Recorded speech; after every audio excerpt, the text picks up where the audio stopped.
Morning बच्चों, आज हम लोग इस वीडियो के ज़रिए क्लास 6 के तलबा व तालबात से मुखातिब होंगे जिनके सबक का उन्वान है ईद।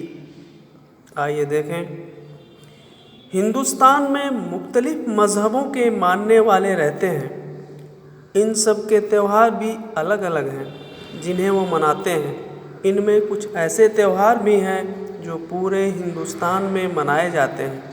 ऐसे त्योहारों में ईद, होली, दशहरा, दिवाली और क्रिसमस बहुत मशहूर हैं। ईद मुसलमानों का सबसे बड़ा त्यौहार है। ईद के दिन नमाज अदा करने से पहले एक मुकर्ररा रकम, जिसे फितरा कहते हैं, गरीबों में तकसीम की जाती है। इसलिए इसको ईद उल फित्र भी कहते हैं। आज के दिन सेवइयाँ तो हर घर में बनती हैं।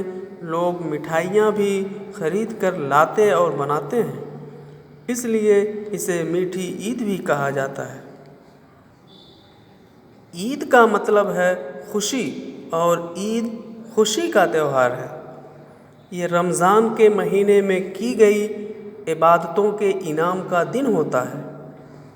मुसलमान रमज़ान के पूरे महीने दिन में रोज़ा रखते हैं, रात को तरावीह की नमाज़ पढ़ते हैं और अपने माल व दौलत का 2.5% ज़कात के तौर पर निकालते हैं।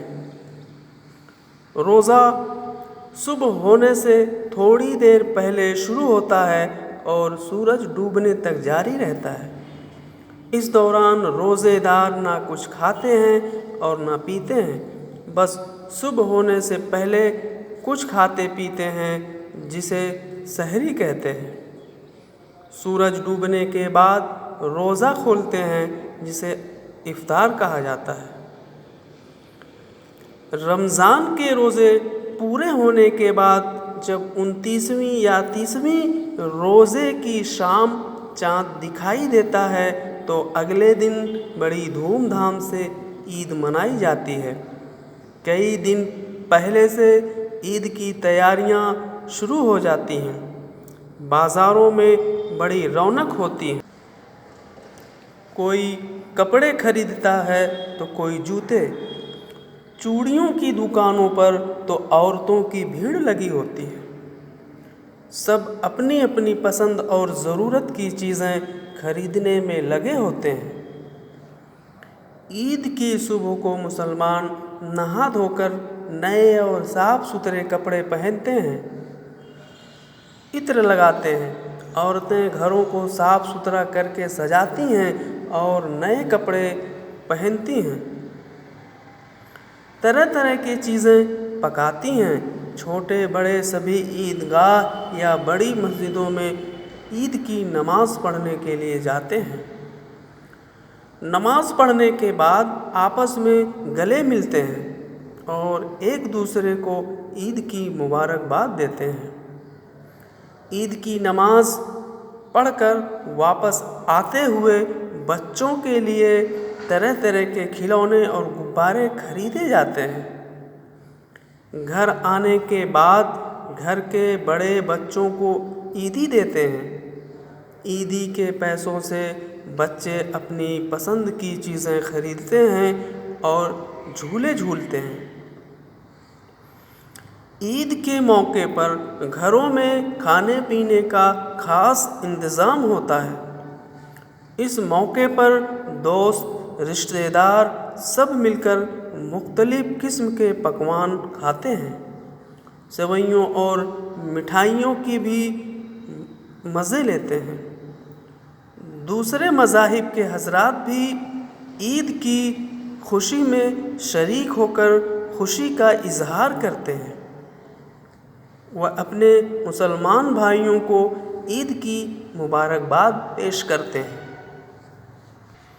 तो इस तरह से प्यारे बच्चों, आप लोगों ने देखा कि हमारा मुल्क हिंदुस्तान, जिसमें अलग अलग मज़हब के लोग मानने वाले हैं, लेकिन जब कोई त्यौहार पड़ता है तो ऐसा लगता है कि हम सभी लोग एक हैं। हम लोग एक दूसरे के त्योहारों में शरीक होते हैं, खुशियाँ मनाते हैं। ایسا ہم سبھی کو کرنا بھی چاہیے۔ اس سبق میں آئے ہوئے الفاظ اور معنی کو آپ لوگ اپنے اپنے کاپی میں لکھیں گے اور جو سوالات دیے ہوئے ہیں ان کے جواب آپ لوگ اس سبق سے ڈھونڈ کر اپنے اپنی کاپی میں لکھیں گے۔ پہلا سوال ہے، ہمارے ملک میں کون کون سے مشہور تہوار منائے جاتے ہیں؟ عید کو عید الفطر کیوں کہتے ہیں؟ رمضان کے مہینے میں مسلمان کیا کرتے ہیں؟ عید سے پہلے بازاروں میں کس طرح کا ماحول ہوتا ہے؟ عید کے دن مسلمان کیا کرتے ہیں؟ بچے اپنی عیدی کا کیا کرتے ہیں؟ تو اس طرح سے پیارے بچوں، آپ لوگ الفاظ معنی کو اچھی طرح یاد کر کے سوالات کو لکھ کر کے آپ لوگ اپنے کاپی کا فوٹو لے کر کے اس گروپ میں سینڈ کریں گے۔ شکریہ۔